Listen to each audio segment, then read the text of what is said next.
मीणा ने आज कहा खुल करके कि मुख्यमंत्री जी से बात नहीं की, मुख्यमंत्री जी हमारे नेता नहीं, राहुल गांधी नेता है। लेकिन क्योंकि मुख्यमंत्री राजस्थान के मुखिया हैं, ऐसी स्थिति में रमेश मीणा क्योंकि कैबिनेट के मंत्री हैं, उनको ये सब कहना नहीं चाहिए, क्योंकि वो थोड़ा सा हो सकता हो कि उसमें कह के विश्वेंद्र सिंह शुरू से फिर बाद में साथ रहे, उन्होंने ट्वीट किया था सारी बातें, भरत सिंह बिल्कुल साथ रहे। आप देखिएगा कि वोट जब पड़े हैं कांग्रेस का एक भी वोट आपकी तरफ नहीं आया, अंतरात्मा की आवाज आप उसको नहीं करा पाए, आप उसके अंदर बदलाव नहीं करा पाए। कितनी बार कह रहे थे, आप कह रहे थे, अशोक लाहौटी तो आज सुबह 3 बार कह रहे थे, आपने तो बदलाव कर दिया। लेकिन श्याम सुंदर शर्मा जी एक बात बताइए श्याम सुंदर शर्मा जी, भारतीय जनता पार्टी का, चूंकि कांग्रेस का यहाँ पर कोई व्यक्ति है नहीं जवाब देने वाला, पर आप पूरी स्थिति पर नजर रखे हुए हैं एक पत्रकार के तौर पर, इसलिए मैं आपसे समझना चाह रहा हूँ, जैसा इन्होंने कहा कि कांग्रेस की सत्तारूढ़ दल की अंतर्कलह उजागर हुई, उससे समझ में यह आता है कि भारतीय जनता पार्टी का कुल मिलाकर के 1-1.5 साल से जो परिस्थितियां बनी हुई थी, जब सरकार बनी तब काफ़ी द्वंद्व दिखाई दिया, उसके बाद में धीरे धीरे वो चीज़ें कुछ तो नेपथ्य में चली गईं, और कुछ समझदारी भी एक दिखानी होती है जब आप किसी बड़े ओहदे पर होते हैं, तो सार्वजनिक रूप से कोई मतभेद जाहिर नहीं किए गए, उससे जो एक विराम आ गया था उस तरह की चर्चाओं पर, उस ठहरे हुए पानी में तो कंकड़ डाल दिया भारतीय जनता पार्टी ने। श्याम सुंदर शर्मा, देखिए जेपी शर्मा जी, आप बार बार कह रहे हैं कि बिल्कुल निश्चित रूप से कांग्रेस में कुछ उछाल भी हुआ, नाराजगी भी हुई, लेकिन मैं कह रहा हूँ प्रदेश अध्यक्ष सचिन पायलट अगर निर्दलीय विधायकों को लेकर के बातचीत करते हैं और मुख्यमंत्री जी नाराज लोगों के साथ बैठ करके मनमुटाव दूर करने की कोशिश करते हैं, जो कि वोटों के माध्यम से स्पष्ट हो गया। अब बीजेपी में भी पहली बार सतीश पूनिया जी के नेतृत्व में वसुंधरा जी आई उस खेमे में और बातचीत की और सारा सिलसिला हुआ, तो ये बहुत सारी चीज गैपिंग दोनों तरफ थी, वो समाप्त हुई। क्योंकि आने वाले समय देखिएगा कि आप देखिएगा शहरी निकाय के चुनाव 196 के होने नजदीक टाइम में, आने वाले अगस्त में हो या कब हो, उसके बाद आपके पंचायत के चुनाव होंगे, जिला परिषद के चुनाव होंगे, पंचायत समिति के चुनाव होंगे। ये बहुत बड़ा संदेश अब जाएगा। देखिएगा अब बिखराव की स्थिति नहीं है, हम एकता के सूत्र में लड़ेंगे, तो आने वाला जो शहरी निकाय के चुनाव और पंचायतों के चुनाव होंगे उसमें कांग्रेस जिस तरह से जीती है, वो फिर जीत सकती है। निकाय चुनाव को लेकर देवनानी जी आपको जो कहना है, श्याम जी की बात आपने जो 2 बातें कही, आपने मध्य प्रदेश और गुजरात की बात उठाई। मध्य प्रदेश में ज्योतिरादित्य सिंधिया के पास कोई पैसे की कमी नहीं, वह तो अपने सम्मान उनको नहीं मिला, यहाँ तक राहुल गांधी ने मिलने तक का समय नहीं दिया, अपने आप को वहां पे अपमानजनक स्थिति में रहे, इधर वो उनके समर्थक छोड़ करके आए, यानी कोई पैसे की जोड़ तोड़ हुई, इसका मध्य प्रदेश में कहीं नहीं है। इसी प्रकार गुजरात में कोई भी व्यक्ति अपने कुछ पैसों के लिए विधायक का इस्तीफा देगा,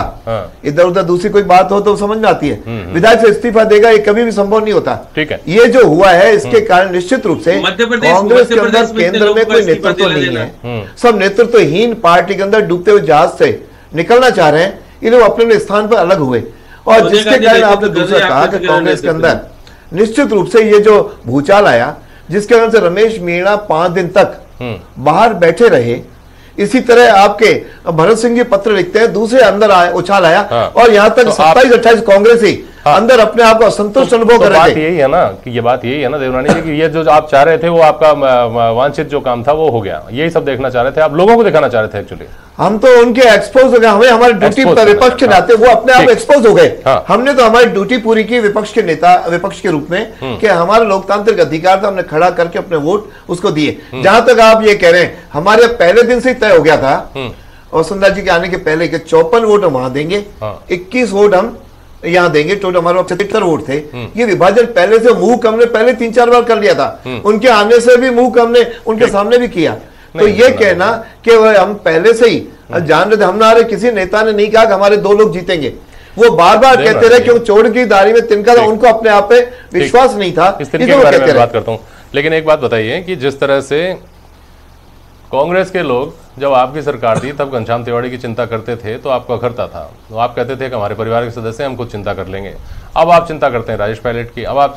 माफ कीजिएगा सचिन पायलट की, अब आप चिंता करते हैं ज्योतिरादित्य सिंधिया की, और तमाम जो दूसरे कांग्रेस के विधायक हैं दूसरे प्रदेशों में जिनका जमीर जाग जाता है, वो जमीर जगाने का काम आप कर लेते हैं। हमने चिंता नहीं की जब वो अपने आप को वहां पर अब इस तरह से जिससे कहने चाहिए विक्टिमाइज के रूप में अपने आप को महसूस कर रहे थे, उनके सम्मान उनको तो अपने आप हमारी नीतियों पे विश्वास करके कोई पार्टी में आएगा, ये तो पहले से रहा है। यदि सामने वाली पार्टी के कोई नीतियों पे विश्वास करके स्वयं जाए, एक नियम जो लोकतंत्र के अधिकार है तो उसमें शायद किसी को भी आपत्ति नहीं होनी चाहिए। इसलिए आज देश भर में अच्छे कांग्रेसी छोड़ करके जा ही रहे, चाहे महाराष्ट्र में गए चाहे उधर गए, और आज महाराष्ट्र में जिस तरह से कांग्रेस ने उनके साथ जोड़ा है, तो इस समय कहीं ना कहीं कांग्रेस अपने आप को ऐसी स्थिति में पा रही है, राष्ट्रीय पार्टी का लगभग स्थान भी होती जा रही है, न कोई नेतृत्व है, जिसके कारण से अपने आप कर रहे हैं। संयम लोढ़ा जुड़ रहे हैं हमारे साथ। आप तकनीकी तौर पर निर्दलीय हैं, लेकिन आप कांग्रेस विचारधारा के सब जानते हैं। मैं आपका स्टूडियो में इंतजार कर रहा था संयम जी, आप पहुंच नहीं पाए। सुना है कांग्रेस के लोगों ने फोन ही नहीं उठाया 7-8-9 दिन तक, निर्दलीयों ने और कांग्रेस वालों ने, इस दहशत में कि एजेंसीज के सर्वेलेंस पे हैं फोन। क्या इस तरह के फोन आए थे? अब तो कम से कम इस बात का खुलासा किया जा सकता है। मेरे राजनीतिक जीवन में आज तक भारतीय जनता पार्टी के किसी आदमी की हिम्मत नहीं पड़ेगी मुझे फोन करें। कोई प्रलोभन देना तो दूर की बात रही, और पूरे देश में भारतीय जनता पार्टी जो कुछ चक्र रच रही है लोगों को खरीद करके दिलवाने की, वही मंशा उसकी राजस्थान में भी थी। मालूम था कि कांग्रेस के पास 107 विधायक है और दूसरे काफी लोग उसके समर्थन में है, तो किस षड्यंत्र के तहत चौथा प्रत्याशी भारतीय जनता पार्टी ने उतारा। इनका पूरा गेम प्लान अशोक गहलोत के तहत धराशायी हो गया। ये तो बता रहे हैं ना, ये तो एलानिया बता रहे हैं कि आपकी पार्टी के अंदर, कांग्रेस पार्टी के अंदर जो बेचैनी थी, जो आपस में मतभेद थे, विश्वेंद्र सिंह जी, रमेश मीणा जी हैं, कैंप की बात की जाती है, भरत सिंह जी का नाम लिया देखो देवनानी जी ने बीच में, वो सब इन्होंने उजागर कर दिया। इनका यही उद्देश्य था। इसी तरह की कोई